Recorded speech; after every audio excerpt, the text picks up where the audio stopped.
बिस्मिल्लाहिर्रहमानिर्रहीम अस्सलाम वालेकुम। Model text book of English based on National Curriculum of Pakistan 2022 to 2023 for grade 9, Cantab Publisher, Lahore, Pakistan।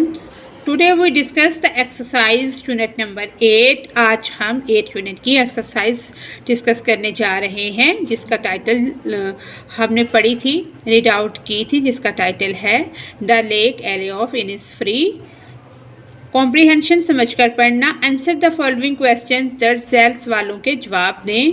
पहला question है what kind of place is Innisfree. Innisfree जो है वो किस तरह की, किस किस्म की जगह है। इसका आंसर है इनिसफ्री इज़ अ ब्यूटीफुल। जो इनिसफ्री जगह है वो क्या है, खूबसूरत है एंड पीसफुल और पुरअमन है।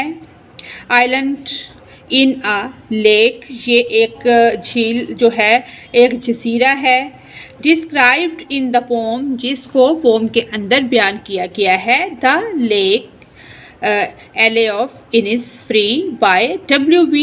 येट्स, ये इसके राइटर का नाम है। इट इज़ अ सेरेना, पुरसकून एंड आइडियोलिक, जिसकी ऐसा ये स्पॉट है जहाँ पर सुकून और इत्मीनान पाया जाता है। सराउंडेड इर्द गिर्द बाय नेचर, कुदरती तौर पर, फितरी तौर पर ये एक पुरसकून जगह है जहाँ पर सुकून और इत्मीनान पाया जाता है। Where the poet longs to escape the hustle and bustle of city life and live a simple self sufficient life. वो जो पोएट है, राइटर है, वो शहरी ज़िंदगी की चहल पहल से भागना चाहता है और एक पुरसकून ज़िंदगी, खुद कफील ज़िंदगी गुजारना चाहता है। सेकेंड क्वेश्चन है how well does the poet show the feeling of wanting and escaping in the lake isle of Innisfree. Poet जो है उसकी क्यों वो चाहता है, क्यों उसकी ऐसी फीलिंग है कि वो भागना चाहता है, फरार चाहता है। The poet skillful conveys a strong sense of longing and escapism in the lake isle of Innisfree. Yeats use of wide imaginary repetition, उसने बहुत ज़्यादा बार इस फिक्रे को इस्तेमाल किया है। I will rise and go now, मैं उठूँगा और जाऊँगा। एंड इस पोम में पोइट की एक बहुत मजबूत आरज़ू की अक्कासी होती है कि वो कहता है, बार बार इस चीज़ को रिपीट करता है कि मैं उठूँगा और जाऊँगा। एंड सेंशुअल डिटेल, जैसे वो पूरा ज़िंदगी का जो निज़ाम है, बीज जैसे मक्खियाँ शहद बनाती हैं, हनी।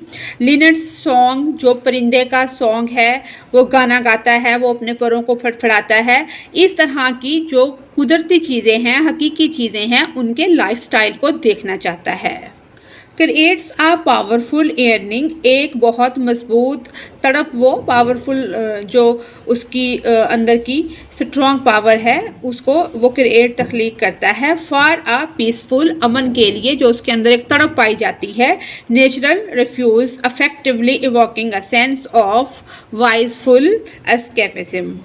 क्वेश्चन नंबर 3 है what does the poet mean. यहाँ पर मुसन्नफ़ का क्या मतलब है। व्हेन दे टॉक अबाउट, जब वो बात करता है द वाइल्स, पर्दे की, ऑफ द मॉर्निंग, सुबह के। इन रिलेशन द पीस, उसका अमन के साथ क्या ताल्लुक़ है। और इनिसफ्री, इनिसफ्री जो जगह है वहाँ पर सुबह के पर्दे का क्या ताल्लुक़ है पीस के साथ, अमन के साथ। How does his imaginary help us feel a certain way when reading the poem। ये मंजर कशी हमें नज़म को पढ़ते वक्त एक ख़ास तरीके से महसूस कराने में किस तरह मदद करती है, ये हमारा सवाल है।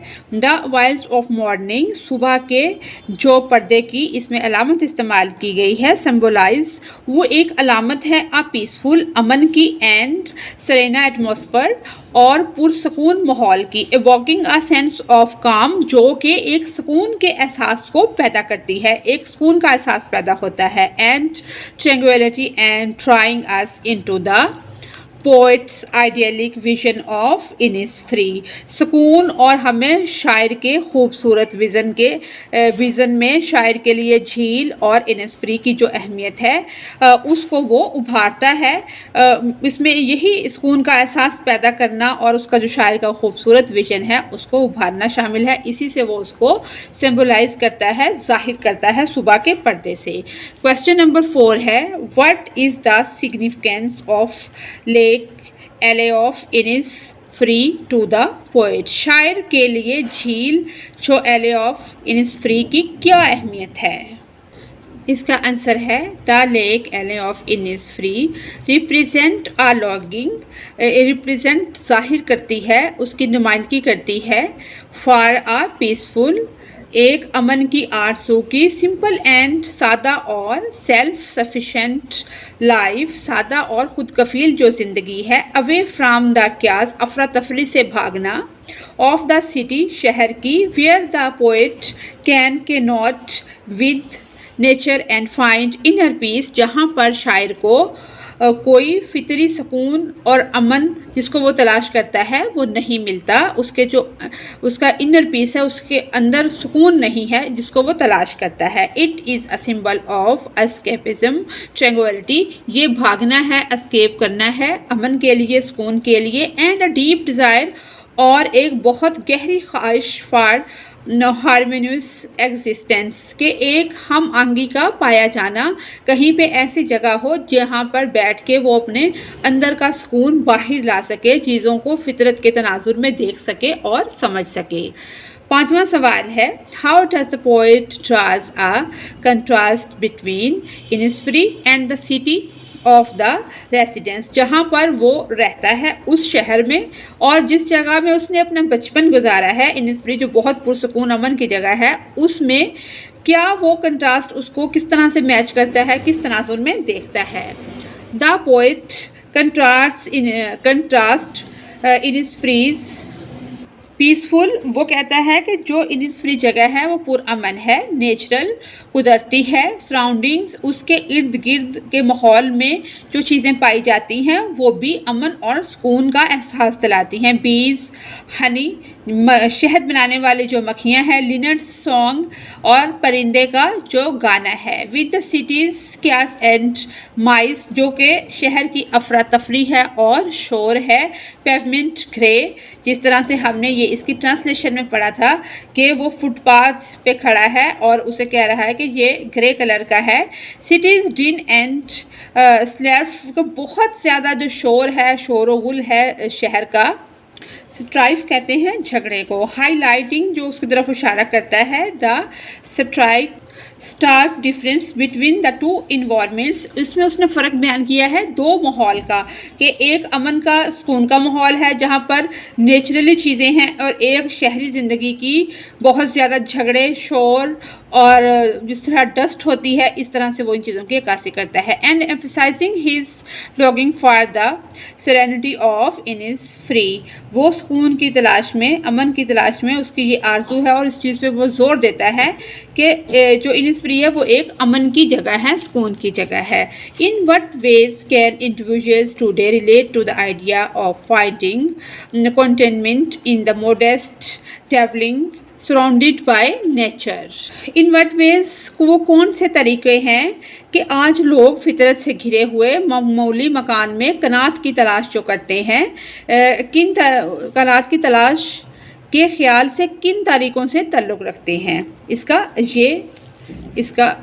बनता है, इसका आंसर जो है, इंडिविजुअल्स जो अफराद हैं, लोग हैं टुडे आज के, कैन रिलेट वो इसके मुतल्लिक हैं, to the idea of finding contentment in a modest dwelling surrounded by nature, by फितरत से घिरी हुई मामूली रहायश में कनात तलाश करने के लिए, seeking a simpler more sustainable life style, वो कहते तर्ज ज़िंदगी की तलाश, ऐसी तर्ज ज़िंदगी को तलाश किया जाए जो कि आसान और ज़्यादा पायदार हो। Craving escape from urban stress and technology overload, वो कहता है शहरी तनाव और टेक्नोलॉजी के लोड से फरार ज़िंदगी की ख्वाहिश, डिज़ायरिंग ख्वाहिश, a deeper connection with nature and the environment, फितरत और माहौल के साथ गहरे ताल्लुक़ की ख्वाहिश, valuing peace, quiet and solitude, अमन, खामोशी और तन्हाई की कदर, aspiring to live in harmony with the natural world, कुदरती दुनिया के साथ हम आंगी में रहने की ख्वाहिश या ख्वाहिशमंद होना। 7 क्वेश्चन है, identify the rhyme scheme of the poem. The rhyming scheme of the poem the lake isle of Innisfree is A B C D E F G G with a consistent rhyme scheme that adds to the poem's musically and charm. 8 question है, what is the central theme of the poem? poem का जो है मरकजी ख्याल वो क्या है? The central theme of the lake alley of Innisfree is the poet's longing for a peaceful simple life. ये पोइट की आरजू इसमें बयान की गई है, जिसकी आरजू क्या है कि वो सादा और पुरअमन ज़िंदगी गुजारने का ख्वाहिशमंद है। इन हार्मनी विद नेचर, जहाँ पे कुदरती चीज़ों के दरमियान हम आहंगी पाई जाती है, ways from the chaos and noise of the city and the human quest of sincerity, serenity, tranquility and contentment, जहाँ पर कनात है, सुकून है, जुस्तजू है, आराम है, इस तरह की ज़िंदगी जहाँ पर नेचुरल चीज़ों की फरावानी है और शोर और अफरा तफरी से वो दूर भागना चाहता है और नेचुरल चीज़ों को तरजीह देता है। आगे 9th क्वेश्चन है, what does the phrase hive for the honey bee suggest. ये फ्रेज जो हमने पढ़ा था कि वो देखेगा कि शहद की मक्खियाँ जो हैं वो कैसे शहद बनाती हैं, शहद का छत्ता जो है उसको कैसे बनाती हैं।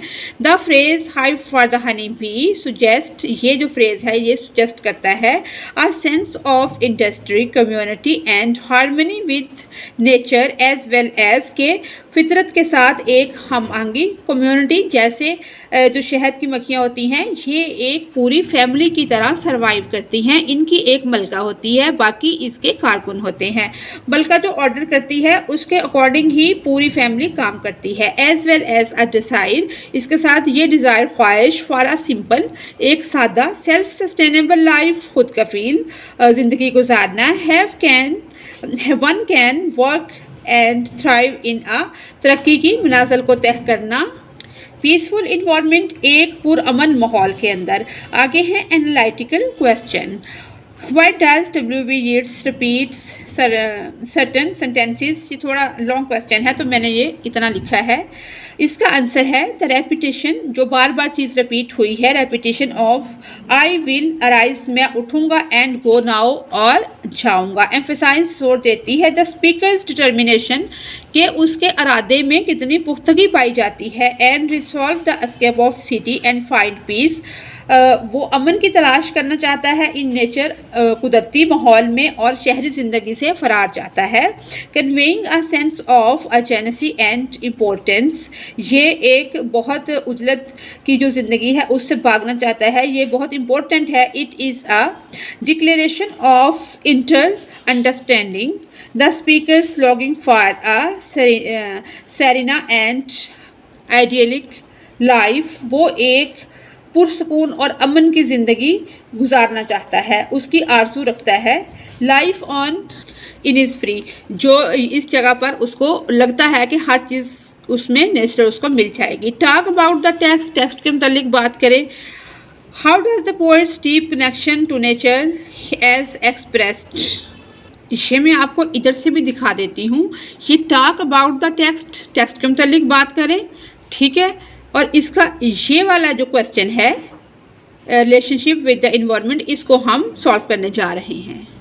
द पोइट्स सेंसरी एक्सपीरियंस, उसका जो हिस्सी महसूस करने वाला एक्सपीरियंस है, तजर्बा है इन नेचर, फितरत के मुतालिक। Such as hearing the linnet's song, जिस तरह से परिंदे का गाना सुनना। And smelling the honey bee, और स्मेल लेना हनी बी की, शहद की मक्खियों की। इंस्पायर करती है, उसको मुतहर्रिक करती है। Discussion of fostering a deeper relationship कि वो एक परवश, उसके अंदर एक ख्वाहिश परवान चढ़ती है जिसका गहरा ताल्लुक है विद द इन्वायरमेंट, माहौल के साथ, बाय इनकरेजिंग रीडर्स, जो कि पढ़ने वालों को, रीडर्स को इनकरेज करती है, हौसला देती है, टू स्लो डाउन और observe and appreciate nature's beauty, कि वो आहिस्ता आहिस्ता अप्रिशिएट करें नेचुरल ब्यूटी को, promoting a sense of wonder, respect and responsibility, और जो उनके अंदर किसी चीज़ की इज्जत की, वंडर, रिस्पॉन्सिबिलिटी, जिम्मेदारी की का जो एहसास है टुवार्ड्स नेचुरल वर्ल्ड, उसको वो अपनी नेचुरल ज़िंदगी के साथ, नेचुरल दुनिया के साथ उसको हम आहंग करना चाहता है। इसका बी पॉइंट है read the given poem, identify. Next page पे एक पोम दी गई है, उसको हमने पढ़ना है और उसकी जो रैमिंग स्कीम है उसको हमने आइडेंटिफाई करना है। ये वाली वो पोम है, stopping by woods on a snowy evening. ये मेरे प्रीवियस लेक्चर के अंदर ये वाली पोएम और इसकी एक्सरसाइज, इसकी समरी, स्टेंजा, पैराफ्रेजिंग, सब कुछ मेरे चैनल पे प्लेलिस्ट के अंदर मौजूद है। तो इसकी जो रैमिंग स्कीम है ए बी सी डी सी, ये इसकी C D C A. Repetition इस लाइन की, and miles to go before I sleep, ये रेपिटेशन है इसके अंदर। ठीक है, ये वाली पोम है। अगर आप इसकी डिटेल में जानना चाहते हैं तो मेरे उस लेक्चर को सुन सकते हैं। नेक्स्ट पे है विकेबलरी। विकेबलरी कहते हैं जो हमारा ज़ख़ीरा अल्फाज होता है। Figures of speech are creative and imaginative language techniques that go beyond the literal meaning of word, यानी कि तकरीर के दादो शुमार, तख्लीकी और तख़ीलाती ज़बान की तकनीक में जो अल्फाज के मानी जो होते हैं, वो ज़बान की गहराई, द एंड डेप्थ, इमोशन, उसके जज्बात को और उसके शद्दोमद को और मवासलात के मजमूई असर को बढ़ाते हैं। करना इसमें यह है, जो इसका एक क्वेश्चन है, फाइंड, तलाश करें, फिगर ऑफ स्पीच, तकरीर के अदादो शुमार तलाश करें, लाइक जैसे पर्सोनिफिकेशन, इमेजिनरी, एलिट्रेशन, ये वाली चीज़ें इसमें फाइंड आउट हमने करनी है पोम के अंदर से, from the pome, and write them in your notebook, और अपनी नोटबुक में इसको हमने लिखना है। इसका आंसर है, सबसे पहले हमने क्या किया है, पर्सोनिफिकेशन, जो शख्सियत के हवाले से इसमें बात हुई है। द लिनट सॉन्ग, जो परिंदे का गाना है। Giving the bird song human like qualities, जैसे कि इंसान की पर्सनैलिटी में, शख्सियत में कुछ क्वालिटीज़ होती हैं, इस तरह से इसको इससे ज़ाहिर किया गया है। द बी लाउड क्लेड, जिस तरह से मक्खियों की आवाज़ है। Giving the bees human like loudness. आगे है इमेजरी। इमेजरी कहते हैं तस्वीर को। आ स्मॉल कैबन बिल्ट देयर, मैं वहाँ एक छोटा कैबन तामीर करूँगा। विजुअल इमेजरी, ये इसका ताल्लुक जो है विजुअल से है, देखने से है। 9 बीन रोज, 9 बीन के तारे काश्त करने का मतलब। विल आई हैव देयर, वहाँ पर 9 करूँगा। विजुअल इमेजरी यानी कि बसरी एक तस्वीर उसकी पेश की गई है। अ हाइव ऑफ हनी बी, एक छत्ता जो कि शहद की मक्खियों का है। Visual imagery. इसी तरह से द लिनट सॉन्ग एडोट्री, इसका तल्लुक क्या है, समात से है, सुनने से है। उसका तल्लुक क्या था, बसरी का क्या मतलब था, उसका मतलब था देखने से, इसका मतलब है सुनने से। ये है सुनने के मतलब इमेजरी। इसी तरह से इमेजरी ऑडिटरी इमेजरी, यानी कि इसका मतलब है समी तस्वीर। द बी लाउड क्लेड, ये भी ऑडिटरी इमेजरी है। द लेक वाटर लैपिंग, ये भी ऑडिटरी इमेजरी है। और टैक्टाइल इमेजरी, और इसी तरह से ये इसका ताल्लुक सुनने से भी है और टैक्टाइल इमेजरी से भी है। नेक्स्ट है एलिट्रेशन, इसका मतलब होता है इंतशार। बी लाउड क्लेड, जैसे आवाज़ मक्खियों की जो बहुत बुलंद होती है। Repetition of a sound, of a B sound, ये क्या है, रेपिटेशन किसकी है, बी साउंड को बार बार रिपीट किया गया है। बी साउंड की रेपिटेशन है, बार बार आना है बी साउंड का। इसी तरह से lake water lapping, repetition of L sound.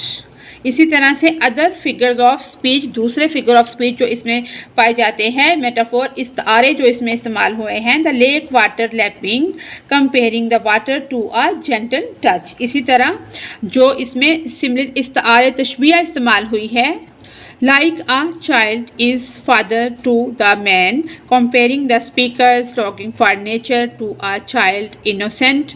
जिस तरह से बच्चा एक मासूम होता है, इस तरह से इसको तशबीह हम कहते हैं। इसी तरह से हाइपरबली, 9 बीन रोज, 9 कितारों का मतलब है एक्सैगरेटिंग, भोपाल का अमेज, the number of bean rows for emphasize, यानी कि नंबर ऑफ रोज पर जोर दिया गया है।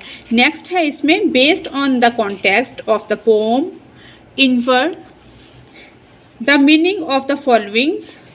इसको हम इधर से भी देख लेते हैं, ये बी वाला है, इसमें इन्फर मीनिंग इसके देखने हैं। ये वाले जो फ्रेज दिए गए हैं, wise of the morning bee loud glade noon a purple glow, इसके मीनिंग हमने लिखे हैं, आइए उसको देखते हैं। ये हमारा फ्रेज है वेल्स ऑफ द मॉर्निंग, सुबह के जो पर्दे हैं, मॉर्निंग मिस्ट और फॉग, सुबह की जो धुंध है, लिफ्टिंग एवरलिंग, रिवीलिंग नेचर्स ब्यूटी, जो कि एक कुदरती खूबसूरती का, नेचुरल ब्यूटी का इंकशाफ करती है। Bee loud glade, a vibrant buzzing place where bees और एक्टिव, जहाँ पर मक्खियाँ जो हैं वो एक्टिव होती हैं, काम करती हैं, यहाँ पर एक साउंड आती है बजिंग की। Noon a purple glow, warm rich light, एक गर्म लाइट रोशनी, एट नून, जैसे दोपहर में सख्त धूप होती है, एवोकिंग ब्यूटी एंड क्रिएटिंग। इसी तरह से नेक्स्ट है इसमें identify and explain figurative language used in the lines. इसका हमने लिखा है जैसे peace comes dropping slow, metaphor peace is compared, peace को कंपेयर किया गया है to a gentle slow falling in टाइटी, यानी कि सुस्त गिरने वाली हस्ती जो है उसके साथ इसको कंपेयर किया गया है। इस तरह personification, peace is given the ability to drop और फॉल, के पीस की जो अमन की क्वालिटी है, एबिलिटी है कि अमन दिया जाता है या जो इसकी गिरने की सलाहियत है। Midnight's all a glimmer, imaginary, इसमें यह है कि creates a white picture of a shimmering sparking, के एक चमकता हुआ। मिडनाइट सेंस, मिडनाइट जैसे आधी रात का एक सीन होता है जिसमें सितारे, सूरज वगैरह, सूरज नहीं सितारे और चांद वगैरह चमक रहा होता है, आधी रात के वक्त को बयान किया गया है। मेटाफोर, इसी तरह इसमें जो इस्तारा है मिडनाइट्स इट, जो आधी रात है मिडनाइट, उसको कंपेयर किससे किया गया है, टू आ ग्लिमरिंग, एक चमकता हुआ, और शाइनिंग इन टाइटी, यानी कि आधी रात का मुवाजना जो है एक चमकती हुई हस्ती से किया गया है। इसी तरह से evening full of the linnet's wings, शाम जो है वो लिनट्स की, ये परिंदे के परों से भरी हुई है। इसका ये मतलब है कि मेटाफोर इसमें जो इस्तारा है, इवनिंग इज़, शाम को कंपेयर किया गया है to a container filled with the songs wings of linnet bird, यानी कि जो लिनेट बर्ड है उसके गानों, उसके परों से भरा हुआ एक कंटेनर। इस तरह personification, evening is given the ability, कि शाम के अंदर जो शाम है वो कुछ रखने की उससे सलाहियत दी जाती है, टू होल्ड और सर्टेन समथिंग, कि कुछ शख्सियत, वैसे इसको अगर हम वैसे इसका तर्जमा करेंगे तो पर्सोनिफिकेशन कहते हैं शख्सियत को, लेकिन जिस चीज़ से इसको हम तशबीह दे रहे हैं, जिस चीज़ की तरफ इशारा किया गया है वो इसकी ये है। नेक्स्ट है एक्सप्लोर द रिलेशनशिप, हमने एक रिलेशनशिप को एक्सप्लोर करना है, खोज लगाना है between words in the phrase, ये वाले वर्ड और जो फ्रेज हैं उनके दरमियान। 9 बीन रोज, जो 9 कितारे हैं वो क्या हैं, association. Beans are often grown in rows, के जो बीन्स होते हैं वो आमतौर पर लाइन के अंदर ही ग्रो किए जाते हैं। क्रिएटिंग अ मेंटल इमेज, जिससे एक जहनी इमेज उभरता है, of a organized and structured garden, जैसे बाग का स्ट्रक्चर होता है और एक मुनज़्ज़म तरीके से उसको उगाया जाता है, बोया जाता है। क्वांटिटी 9 एम्फसाइज, जो 9 की मिकदार इसमें दी गई है वो जोर देती है the abundance and fertility of the garden, के बाग की उस पर ज़रखेज़ी को अहमियत दी जाती है उससे। इसे 9 जो है वो एम्फसाइज करता है, ज़ोर देता है कि बाग में कितनी फर्टिलिटी, कितनी उसमें ज़रखेज़ ज़मीन या चीज़ें पाई जाती हैं। Hive for the honey B, कि मक्खियों के छत्ते का मतलब पर्पस इसका ये है, अ हाइव इज़ अ स्ट्रक्चर, ये एक छत्ता जो है एक वो बनाया जाता है, उसकी एक साख्त होती है स्पेसिफिकली डिज़ाइंड फॉर हनी, जो कि शहद के लिए ख़ास तौर पर डिज़ाइन किया जाता है। बीज highlighting the speakers consideration for the bees needs, speaker जो है वो मक्खियों की ज़रूरत को कंसीडर करता है। Association, hives are often associated with industry, community and sweetness, ये इसे एसोसिएट करता है। आगे है डीप हर्ट स्कोर, मेटाफोर इसमें ये है, इस्तारा जो है, the heart is compared to a physical container with a deep core representing, जो डीप कोर है वो किसको रिप्रेजेंट करती है, the speaker's innermost feeling and desire, जो उसके अंदर ख्वाहिशात और जज्बात पाए जाते हैं, फीलिंग्स, जिस चीज़ को वो महसूस करता है। इसी तरह से इंटीमेसी, इंटीमेसी होती है कुर्बत, ये करीब किसके है, द यूज़ ऑफ हर्ट, जो हर्ट का इस्तेमाल किया गया है, and core convey a sense of depth and intimacy suggestions a strong emotional connection. Intimacy यानी कि कुर्बत, करीब जो चीज़ है, करीब जो कनेक्शन है उसको सजेस्ट करती है। नेक्स्ट है consider the nuance in a meaning of the following words in the pome, ये जो वर्ड दिए गए हैं इनके हमने न्यूआंस बनाने हैं। जैसे अराइज, न्यूआंसेस का मतलब जो इसमें बारीकियां हैं, अराइज जैसे implies a gentle peaceful awakening for emergence. इस तरह से suggest a sense of hope and new beginnings, के आगाज़ को तजवीज़ करना और उम्मीद का एहसास दिलाना और अमन बेदारी पैदा करना। जैसे वेल्स पर्दा है, connotes a sense of mystery, सरसनी एंड सिकरसी एंड सटेल्सी, इसका बी साइलेंट होगा। सटल्टी यानी कि लतीफ़ियत, implies a gradual lifting or revealing of something hidden, किसी भी छुपी हुई चीज़ को बतदरीज उठाना या जाहिर करना। जैसे बारीक बीनी है, लतीफ़ियत है, इसके एहसास को कंट्रोल करना, देखना। इसी तरह से ग्लीमर क्या है, चमक। सुजेस्ट, ये जो वर्ड है ये सुजेस्ट करता है, जोर देता है a faint shimmering light or sparkle, implies a sense of delicacy, नज़ाकत, fragility and beauty, यानी कि खूबसूरती का एहसास देता है, नज़ाकत का, खूबसूरती का, और किसी भी चमकती हुई चीज़ को तजवीज़ करता है। इसी तरह से हॉर्नेस, इसका जो इस्तेमाल है, टिपिकली एसोसिएटेड विद कंट्रोल, आमतौर पर एसोसिएट करता है कंट्रोल को, रिस्ट्रेन एंड यूटिलिटी, रोकथाम और अफादियत को, suggest a gentle guiding force rather than strict control.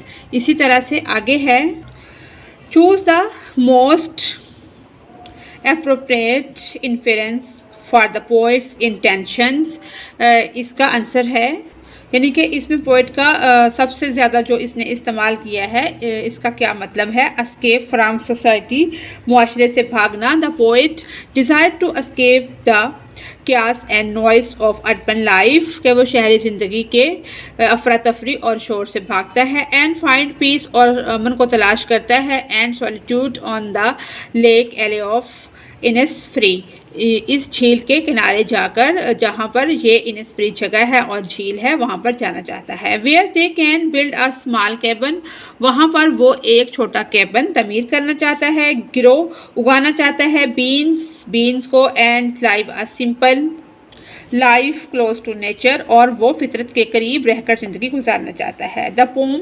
Emphasise the desire, जो नस्म है वो जोर देती है उस ख्वाहिश पर, फॉर अ पीसफुल एंड पुरअमन एंड सेरेना लाइफ, पुरसकून ज़िंदगी, far from the hustle and bustle of society, जो कि सोसाइटी की मुआशरे की चहल पहल से दूर हो। नेक्स्ट क्वेश्चन है find the words from the text of the pome.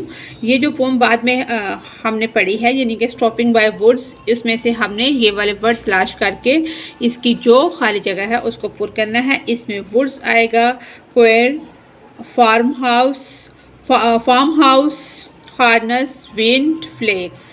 Next हमारा क्वेश्चन है ग्रामर का। इसको हमने इस सेंटेंस का स्ट्रक्चर है कि सेंटेंस कैसे बनता है, उसमें सब्जेक्ट, ऑब्जेक्ट, ये चीज़ें हैं, इनको हम पढ़ेंगे। आगे है इसमें डायरेक्ट ऑब्जेक्ट, इंटरेक्ट और सब्जेक्ट कॉम्प्लीमेंट, इसका कौन सा एग्जाम्पल है, ऑब्जेक्ट कॉम्प्लीमेंट है। इसी तरह से make sentence in your notebook according to the sentence structure, ये छोटे छोटे सेंटेंस बनाने की प्रैक्टिस हम करेंगे। आगे है वर्ब सेंटेंस है, प्रेजेंट, पास्ट और फ्यूचर। इसी तरह से फ्यूचर सिंपल है, फ्यूचर कंटिन्यूस है, फ्यूचर परफेक्ट है और परफेक्ट कंटिन्यूस है। सिंपल फ्यूचर टेंस का ये जो पैटर्न दिया गया है कि इसमें subject, will, base form of verb, object, complement ये यूज़ होता है। इसी तरह से हम जितने भी ये टेंस के स्ट्रक्चर दिए गए हैं इसको रीड आउट कर लेंगे, और करने वाला काम इसमें ये है कि यहाँ पर एक क्वेश्चन दिया गया है, fill in the blanks with the correct form of the verb in future simple tense. Simple future tense से हमने इसको फिल करना है। फर्स्ट वाले में ये वाला विल फाइंड आएगा और सेकंड वाले में विल गो आएगा। थर्ड वाले का करेक्ट है विल डिस्कवर और फोर्थ वाले का है विल प्रिपेयर। इस तरह से 5 वाले का विल एस्टेब्लिश। नेक्स्ट हमारी ओरल कम्युनिकेशन है कि इसमें एक ये सी क्वेश्चन है, इसको भी कर लेते हैं कि now rewrite the sentence in the negative and interrogative form in your notebook. ये हमने राइट किया है negative sentence, in 10 years she will not have established her on business. इस तरह से इंटेरोगेटिव है, will she have established her on business in 10 years। आगे इसकी समरी है, राइटिंग में पैराफ्रेजिंग और समरी जो इसकी है वो हमने इसकी ट्रांसलेशन वाली वीडियो के साथ कर दी थी। नेक्स्ट है हमारा प्रोवाइड अ कंसाइज समरी। ये जो समरी हमने इसके साथ की थी, ये समरी और कंसाइज समरी, मुख्तसर समरी और समरी, ये सारा कुछ उसमें हमने इंक्लूड कर दिया है। इसी के साथ ही हमारी आज की एक्सरसाइज कंप्लीट होती है। अगर आपको मेरी वीडियो से कोई रहनुमाई मिल रही है तो मेरी वीडियो को लाइक और मेरे चैनल को सब्सक्राइब करें। Thanks for watching us.